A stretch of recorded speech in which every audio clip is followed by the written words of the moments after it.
She waited for years, without answers, without letters, without knowing why he disappeared. Not all love stories begin with fireworks. Some begin with silence, with a glance across a quiet room, with time slipping away like water through open hands. This is a story of two hearts, separated not by choice, but by distance, by silence, and a truth buried deeper than either of them could see. Sandra was 21 years old. She lived in a small town in Georgia with her parents. Her family had little money, but plenty of warmth. Her father worked at a shoe factory. Her mother woke before the sun every day to help bake bread at a small bakery in town. Sandra worked part-time at the town library. She liked her routine, the calm of the library, the smell of old paper, and the quiet hum of a town that didn't expect much from anyone. She wasn't chasing big dreams. She believed in small joys, slow mornings, and love that would grow gently over time. Her life was soft and quiet, like pages turning under warm light. One afternoon, a young man came into the library. He looked calm and polite. He asked for poetry books and sat near the window to read.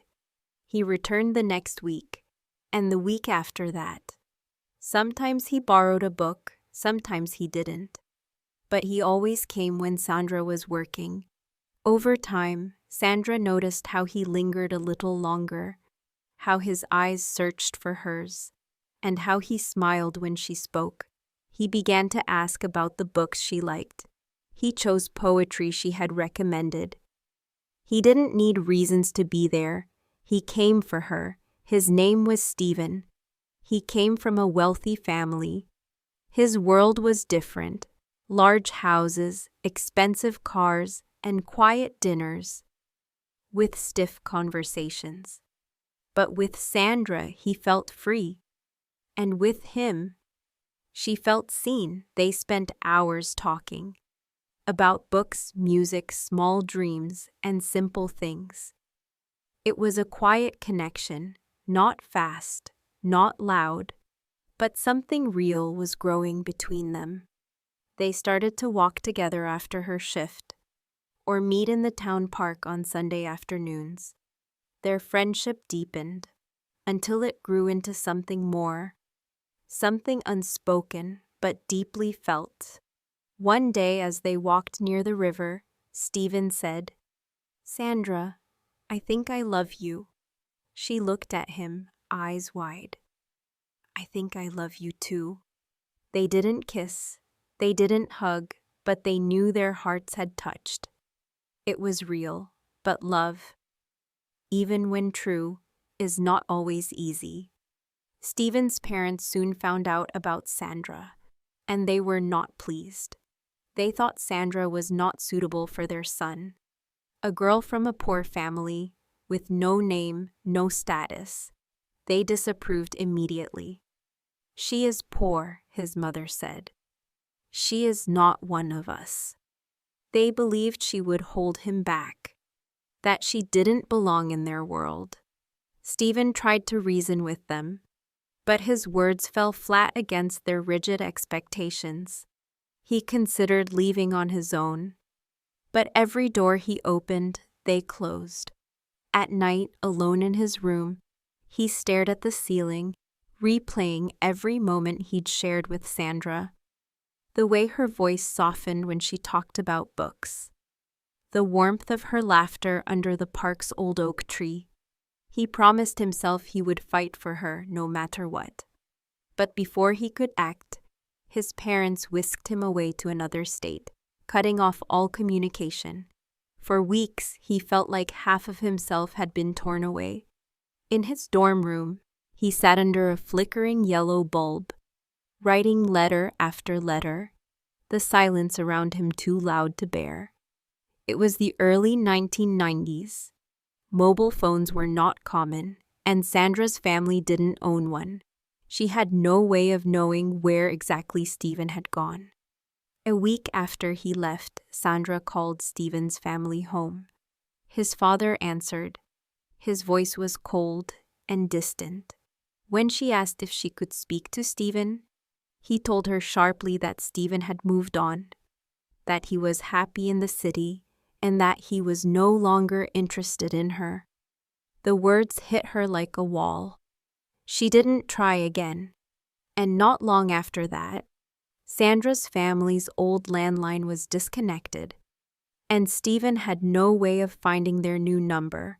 Before leaving, Steven had promised to keep in touch with her through letters. He told her he would never forget. Sandra believed him, and so she waited. Sandra checked the mailbox every day. At first, she stood by the door with hope in her heart, but no letters came. She didn't have his new address, and she couldn't send anything either. Her heart slowly began to quiet. She still thought of him often, but she folded those memories away. People around her started to believe she had moved on, but only Sandra knew. That part of her was still waiting. What she didn't know was that Steven had written, every week, for more than a year. He poured his heart into letters, but she never received any of them. Her mother had taken them all. She wasn't cruel. She loved her daughter, but she had once been young too. Years ago, she had loved a rich boy. His family rejected her. The boy left, and the heartbreak never left her. She didn't want her daughter to go through the same pain. She believed she was protecting her from a love that would never survive. The first few letters, she hesitated. She held one in her hands for hours before placing it in a drawer. She told herself it was only temporary, but one letter became 5, then 10, and soon the box was full. There were nights she stood outside Sandra's bedroom, a letter in her hand, ready to tell the truth. But fear always won. So she took the letters quietly and hid them. And when Steven came back after 1 year trying to find Sandra again, he went to the library first, but she no longer worked there. The staff there had no idea where she was now or what she did. He then went to her home. Sandra was not there that day. Her mother opened the door. She told Steven that Sandra had moved on and no longer wanted to see him. Steven didn't argue. He was heartbroken, deeply. He didn't try again. He didn't want to disturb the life she had apparently built without him. He stood on the steps for a while, his hands in his pockets, the air around him heavy. Then he turned and walked away, carrying more silence than he knew how to hold. He never dated again, not because no one wanted him, but because he had never truly let go of Sandra. Sandra turned 24. She still lived with her parents and worked alongside her mother at the bakery. Her days were full of early mornings and warm bread. She helped at home and walked to the market on weekends. She smiled when people greeted her and laughed when children played nearby. But something inside her had changed. One afternoon, while sitting alone in the park during a short break, she saw a young couple walking hand in hand. They laughed freely, full of lightness. Sandra watched them for a long time. She smiled gently, but her chest felt tight. She never forgot Steven, but she never understood what had happened. She still held on to the memory, like an unanswered question left open in her heart. The seasons changed. Leaves fell, rains returned, summers passed. 4 long years had passed since Steven's sudden disappearance. Sandra was 25 now. The waiting had changed her, but part of her still quietly held on. One day she had to go to a nearby city to buy a dress for a friend's wedding. She walked into a mall and began looking through racks of clothing. And then she saw him, Steven. He stood by a row of shirts, looking older, a little thinner, but still him. The scent of the same cologne he used to wear drifted through the air. Her knees felt weak. A slow, familiar ache rose in her chest. Her hands trembled. Her breath caught. Her heart began to pound, as if waking from a long sleep. He looked up, and their eyes met. Time stopped. The years disappeared. They sat quietly in a nearby cafe.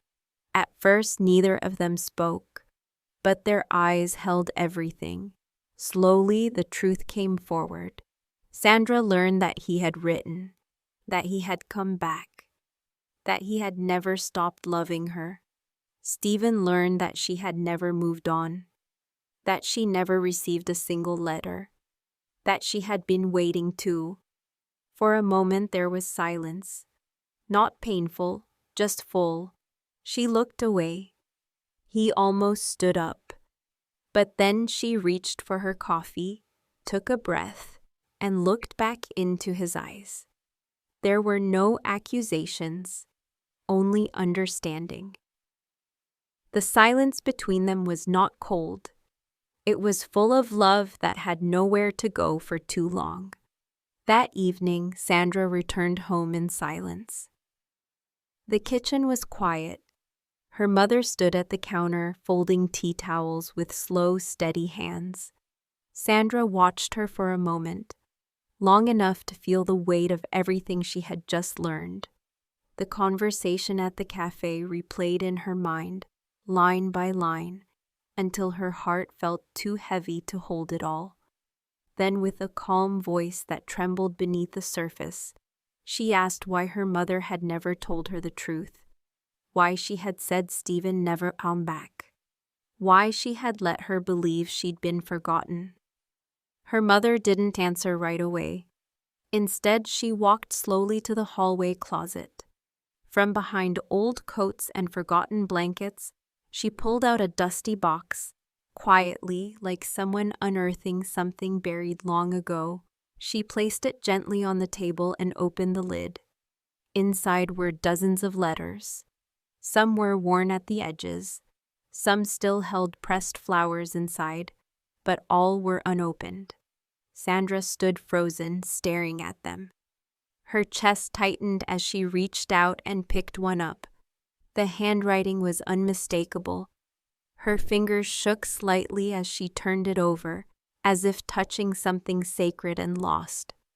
Her mother sat down beside her and spoke softly. She said she had only been trying to protect her, that she had once loved someone too, someone she was never allowed to have. And when that love ended, it left a silence in her that never quite healed. She had feared Sandra would wait too long for someone who might never return. She didn't want her daughter's life to be defined by pure pain and hope that might never be answered. Sandra didn't respond right away. She didn't raise her voice or demand an apology. Instead, she opened the first letter. She didn't scream. She didn't run.